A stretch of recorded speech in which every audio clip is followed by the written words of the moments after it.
So 28 weeks until Pittsburgh Pro, baby.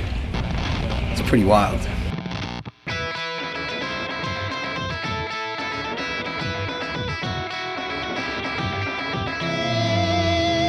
Keep looking down on me. I am more than you'll ever be.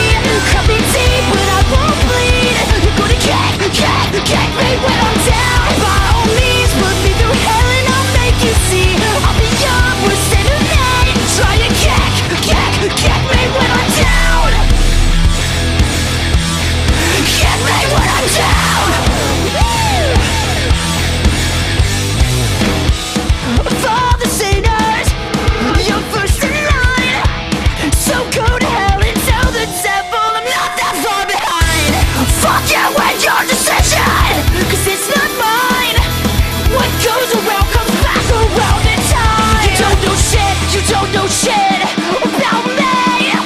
You don't know shit, don't know a goddamn thing about me. Keep looking down on me. I am more than you'll ever be.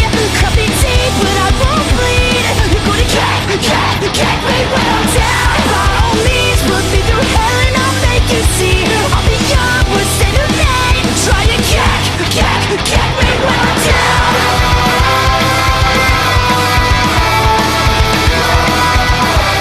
You're gonna get me when I'm down. Get me when I'm down.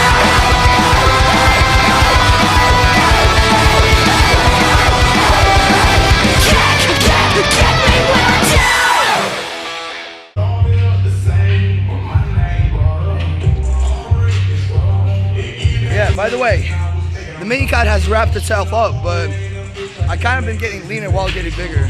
So I think something is in the water in this one. Oh yeah, action/code SWL. Remember, 1.5 scoops of EAAs, 2 scoops of pump product, hydraulic V2, and hydration stick, pink Himalayan salt, and 50 grams of carbs. That's what's in the intro. Don't forget to use code SWL to save 10% at checkout. Action Sledge is the best supplement brand in the game. If you want to get big, if you care about bodybuilding, if you care about good ingredients and great formulas, they'll help you optimize all your gains. Use Action Sledge and get jammed, jacked, and juicy.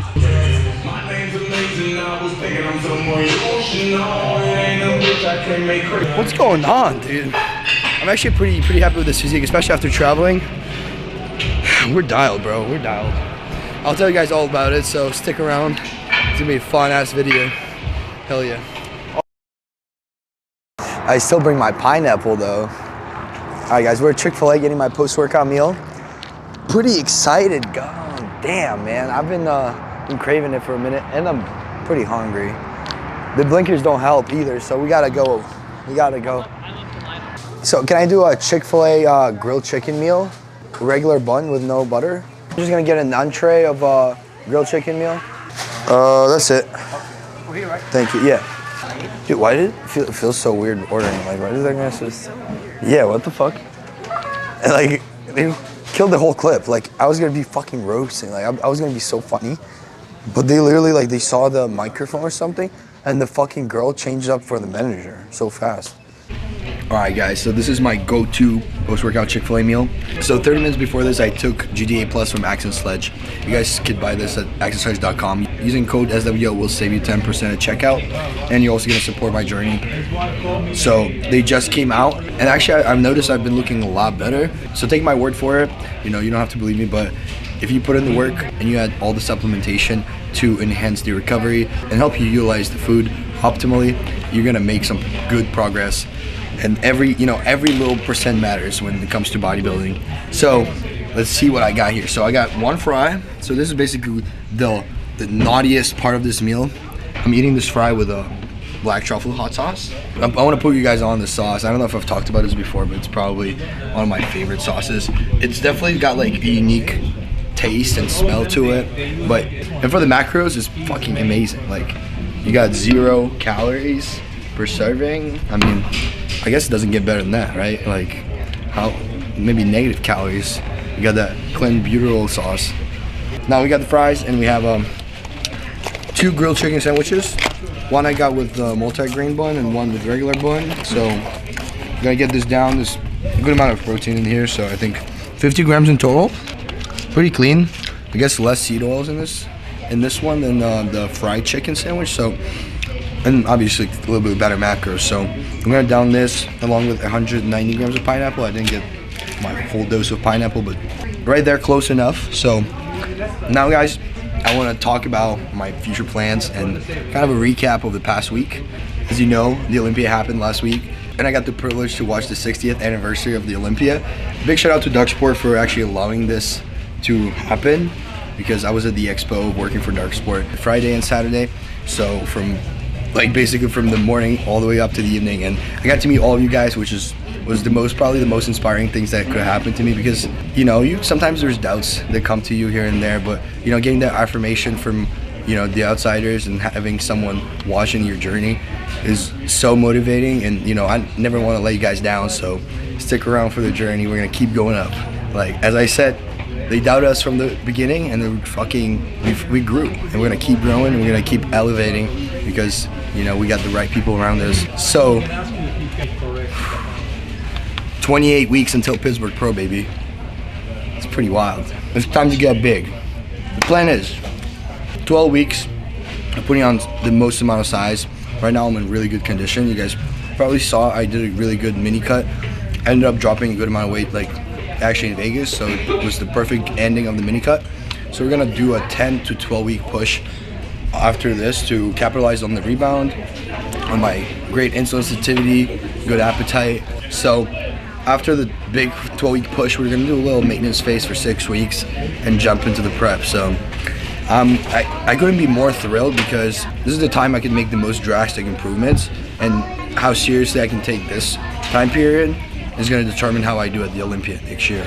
So knowing that I got to meet pretty much every single top 2 and top 3 and top 4 in the world, which is actually such a surreal feeling, because you see these guys out there and you kind of think, wow, they're not real. They're not real, right? I haven't seen them. And then you get to see them in person, and you're like, wow, I'm not smaller than them. Shit. I got to see Mike Summerfield literally right last day in Vegas. I walk into the gym, I see Mike, and I was like, dude, this is actually surreal. This guy probably was the most humble Olympian I ever got to meet. Even when we took a picture, he stepped down to look smaller than me. But so now with Steve, I'm retiring. I feel like the size game is not as important as the conditioning, quality, and flow of your physique. So honestly, if God blessed me with the good enough genetics to have those factors, the size is what we're gonna work on right now. So seeing Mike Summerfield in person was insane. This guy is built like a superhero. So it was really inspiring to see someone who was so close to actually beating Chris Bumstead. Obviously, that's pretty much impossible. Everyone knows that. But 3 points away from Chris Bumstead is a really good score to have. And honestly, the proportions and symmetry is actually shocking that this guy just came out of nowhere and pretty much from the bottom up, top 2 in the world. Who plays third? Urs. I got to actually fist bump Urs, which was dope. At Torture Gym, he was running to the bathroom and he caught our eyes. Well, fist bump, man, and I was just jumping like a child. Holy shit, it was sick. So, and then you got top 3 in the world. Who was top 3 in the world placing was Urs, right? So Mike was 2, C-Bum's retired, and now we got top 4, and that's Ramon Dino. You want to tell that story, Maggie? So we're leaving the meet and greet. We're all just trying to find the parking lot. We're going all these different ways. And so we're walking down this little corridor, and it's our little group of 5. Ramon Dino, him and his wife, his whole media crew, all his people are all walking by. Very obvious, I think he has someone recording him, pretty serious. They're all trying to book it, get over there. And we're all looking at Ramon, because this big guy with all these people around him. And we're all kind of staring, looking over. Ramon is looking at Anton, who's right next to me. He makes eye contact with me, looks back at Anton, and then just keeps walking. And then we keep walking a few more feet, we're out of earshot. And we all turn to Anton oh my God, did you see Ramon? He was looking at you. And Anton's just wait, where? Where was he? Bro, I was so confused, I still didn't find him. It was a long day to say the least, honestly. I was zoned the fuck out. Zoned the fuck out. Didn't see Ramon, and Ramon was staring directly at him. Ramon, even when he was far, I saw him immediately. He was looking at Anton the whole time, recognized him, looked at him in a way where it wasn't just people watching. It was more of insane. He would recognize Anton. What are the odds? He looked at me. So, alright. So Ramon placed 4th, and who was the top 5? Breon. Okay, bet. So it's actually a crazy story, because he was also at that gym right after Mike Summerfield left, and Breon walks in. I'm like, holy shit. what are the odds, bro? The longevity and just like pure like art of his physique and longevity in the sport is really truly incredible. It's something I strive for. So it was awesome meeting him in person, and he actually like confirmed that like the notion I had about, you know, the size game in bodybuilding and classic physique specifically. It's all about illusions, and you know, weight doesn't determine how you're gonna place. So, you know, for the longest time ever, I kind of doubted myself. You know, I'm the lighter guy, I'm underneath my weight cap, all of that. But, you know, I'm the guy who won overall at nationals 11 pounds underneath the amateur weight cap. And I was actually measured wrong. So now I realized I could be 219, and potentially filling out that weight cap could put me in a really good size for classic physique. But I really don't need to fill up all the way my first year competing as a pro, because honestly, I still have time, and I also need to get that stage presence and stage experience just so I could keep doing it. So the more I compete, the better. So jumping into a show would probably make the most sense, and just keep growing into other shows with making more improvements every time is probably the route we're gonna take this year. So this is the beginning of our winter arc, baby.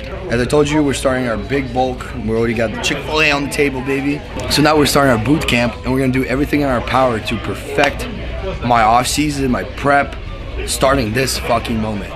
We're heading to Jersey, baby. We're gonna boot camp with Kyle Wilkes and send it fucking all the way to the Olympia, baby.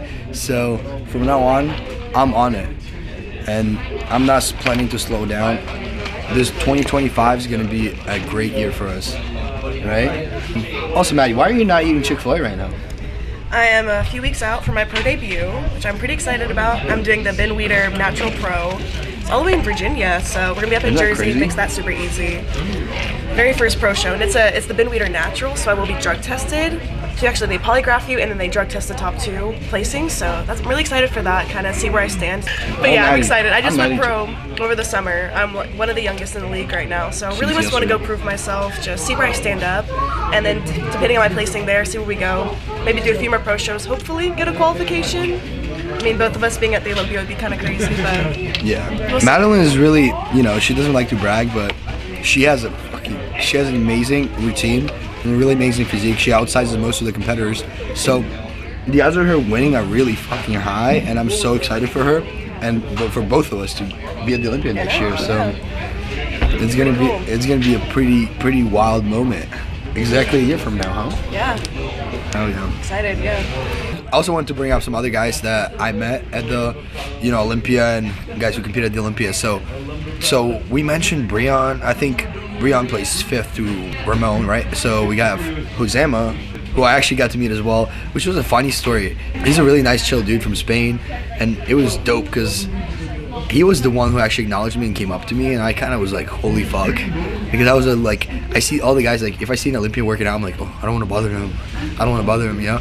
But he was the one who kind of acknowledged me. We're like doing similar exercise right there on the hamstring curls. It was super nice to hear some good words coming from him to me while like he's actually competing at the Olympia, and I'm like, bro, like, are you for real? Like, you're the one who competed at the Olympia at 22 or 23 years old, however old you are. And you're the one glazing me. I'm just like literally here to like watch you, bro. Like you can't be that humble, bro, for real. Like, you play 6'2", your first Olympia. Like, come on, dog. Like, Josema is definitely a really freaky physique, and he's definitely gonna do great at the upcoming Olympias. So it's gonna be fun. Also, a lot of the second call out guys were really looking on point, and it was really just a stacked Olympia this time.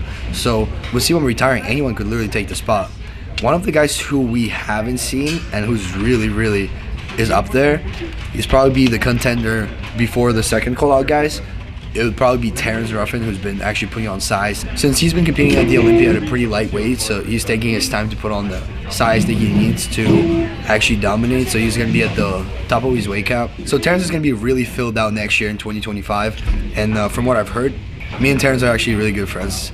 I remember we got sushi once at Texas, bro. That was a pretty fun time. I really just think it's going to be a fun year for everyone. And from what I've heard, Terrence is doing Arnold as well, and Pittsburgh, the show that I'm doing. So it is gonna be a fun you know, show for everyone, and also like me going against the top guys like Terrence is just gonna put me on the scene with them. Honestly, the best thing I can do for my pro debut, because I'll just understand where I'm standing like compared to the top guys, they're just gonna like kind of help me figure out the game plan, you know.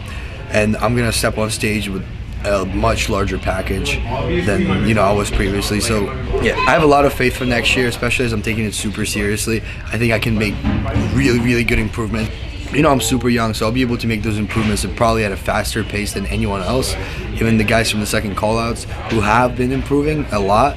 And that's also like crazy part that the second call-out guys could literally just fucking snag the title so fast if they make enough improvements in the year. On the other hand, I'm the guy who haven't even competed in a pro show, so I need to first know where I'm at, and that's why I'm doing the Pittsburgh Pro in 28 weeks from now. So every week counts starting now, for real.